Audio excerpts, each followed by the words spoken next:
जब जीवन चारों ओर से अंधकार में डूबने लगे, जब भय बिना कारण पीछा करने लगे, जब शत्रु सामने न होकर भी अदृश्य रूप से मार्ग रोकने लगे और आत्मा भीतर से टूट सी जाए, तब साधारण पूजा, सामान्य भक्ति और शब्दों से की गई प्रार्थना पर्याप्त नहीं होती। तब जागृत होती हैं वे प्रचंड, रहस्यमयी और दिव्य चेतन शक्तियां, जिन्हें तंत्र शास्त्र में 10 महाविद्याएं कहा गया है। ये केवल देवियां नहीं, बल्कि ब्रह्मांड की मूल आद्या शक्ति के 10 भिन्न भिन्न प्रकट स्वरूप हैं, जो सृजन, संरक्षण, संहार, ज्ञान, मोह, भय, शक्ति, आकर्षण, वैराग्य और मुक्ति सभी पर पूर्ण नियंत्रण रखती हैं। कहा जाता है कि जब स्वयं महादेव शिव भी समाधि में लीन थे और चेतना निराकार में विलीन हो रही थी, तब इन्हीं महाविद्याओं ने उन्हें साकार निराकार के रहस्य का बोध कराया।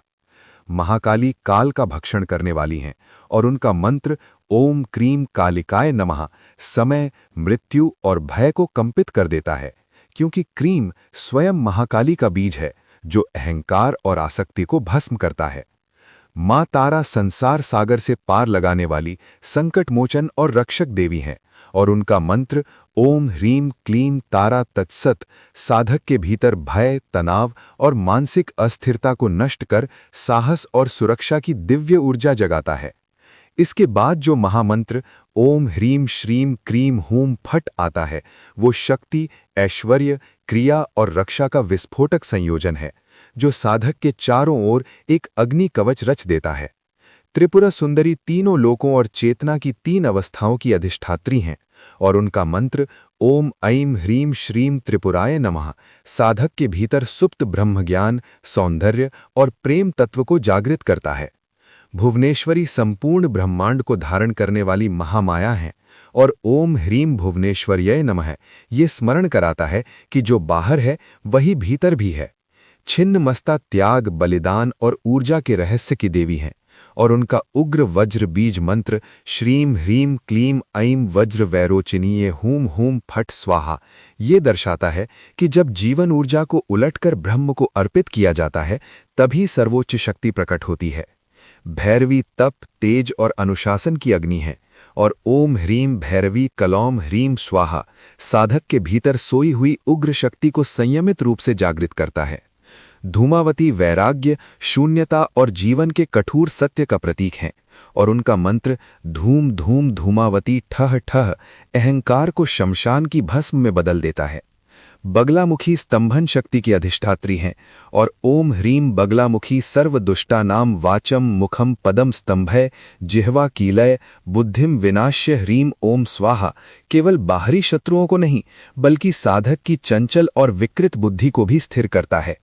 मातंगी वाणी, संगीत और तांत्रिक ज्ञान की देवी हैं, और ओम ह्रीं ऐं भगवती मतंगेश्वरी फट स्वाहा ये सिद्ध करता है कि शब्द स्वयं शक्ति है और वाणी ही साधना बन सकती है। अंत में कमला महाविद्या, जो कमला स्वरूप होकर केवल धन नहीं बल्कि पूर्णता और संतुलन देती हैं, उनका मंत्र ओम श्रीं ह्रीं क्लीं कमलाय नमः दरिद्रता के साथ साथ आंतरिक रिक्तता का भी नाश करता है। परंतु स्मरण रहे, ये मंत्र साधारण भजन नहीं बल्कि तंत्र के जीवित अस्त्र हैं। इनका जाप बिना शुद्धता, बिना गुरु दीक्षा, बिना मर्यादा और बिना आत्म संयम के किया जाए तो वही शक्ति विपरीत दिशा में भी कार्य कर सकती है। शास्त्र स्पष्ट चेतावनी देते हैं कि गुरु विहीन साधना विनाश का कारण बनती है। इसलिए ये ज्ञान किसी को साधना के लिए उकसाने हेतु नहीं, बल्कि चेतावनी के साथ जागृति देने के लिए है, ताकि जो भी इसे सुने वो समझ सके कि महाविद्याओं की कृपा भय, लालच या चमत्कार से नहीं, बल्कि श्रद्धा, विवेक, अनुशासन और पूर्ण समर्पण से प्राप्त होती है। यदि ये ज्ञान आपके भीतर भक्ति के साथ साथ चेतना और मर्यादा का बोध जगा दे, तो समझिए कि 10 महाविद्याओं की कृपा की पहली ज्वाला आपके भीतर प्रज्वलित हो चुकी है। महाविद्याओं की साधना का सबसे बड़ा रहस्य यही है कि ये बाहरी क्रिया से अधिक आंतरिक परिवर्तन की प्रक्रिया है, क्योंकि तंत्र में देवी को बाहर नहीं, अपने भीतर जागृत किया जाता है। यहाँ दीप, धूप, जप और आसन केवल माध्यम है, लक्ष्य नहीं। शास्त्र स्पष्ट कहते हैं कि जब तक साधक के भीतर संयम, मौन, ब्रह्मचर्य, सात्विक आहार और स्थिर मन नहीं होता, तब तक मंत्र केवल ध्वनि रह जाता है, शक्ति नहीं बनता। महाविद्या साधना में सबसे पहली सावधानी मानसिक स्थिति की होती है, क्योंकि भय, अहंकार, क्रोध, वासना या चमत्कार की लालसा ये सभी साधक को मार्ग से गिरा सकते हैं। दूसरी सावधानी गुरु तत्व की होती है। गुरु केवल मंत्र देने वाला नहीं, बल्कि साधक की चेतना की रक्षा करने वाला कवच होता है, क्योंकि जब मंत्र जागृत होता है तो वो पहले साधक के भीतर छिपे अंधकार को बाहर लाता है, और बिना गुरु के वही अंधकार साधक को भ्रम, डर, स्वप्न दोष और मानसिक अस्थिरता की ओर ले जा सकता है। तीसरी सावधानी अधिकार की मर्यादा है। हर महाविद्या हर व्यक्ति के लिए नहीं होती। काली और छिन्नमस्ता जैसी उग्र शक्तियां त्याग और निर्भयता मांगती हैं। धूमावती बिना वैराग्य के विनाशकारी हो सकती हैं। बगलामुखी की साधना यदि प्रतिशोध की भावना से की जाए तो वो स्वयं साधक की बुद्धि को जकड़ सकती है। चौथी सावधानी समय, स्थान और मौन की है, क्योंकि तंत्र में गलत समय पर किया गया सही मंत्र भी विपरीत फल दे सकता है। साधना का वास्तविक रहस्य यही है कि महाविद्याएं पहले साधक को तोड़ती हैं, फिर गढ़ती हैं। पहले अहंकार जलता है, फिर चेतना निर्मल होती है।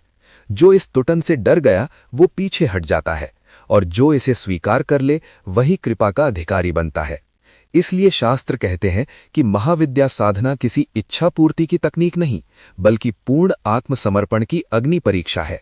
यही कारण है कि योग्य आचार्य बार बार चेतावनी देते हैं कि इन मंत्रों को सुनना, जानना और उनका अर्थ समझना सुरक्षित है, लेकिन बिना दीक्षा और मार्गदर्शन के प्रयोग करना स्वयं के साथ अन्याय है। ये मार्ग प्रकाश का भी है और प्रलय का भी। जो मर्यादा में चला उसके लिए देवी माँ है, और जो अहंकार में गया वही शक्ति परीक्षा बन जाती है। यदि ये सावधानी और रहस्य आपके हृदय में भय नहीं बल्कि विवेक जगाए, तो समझिए कि आप साधना नहीं, साधना की योग्यता की ओर पहला कदम रख चुके हैं।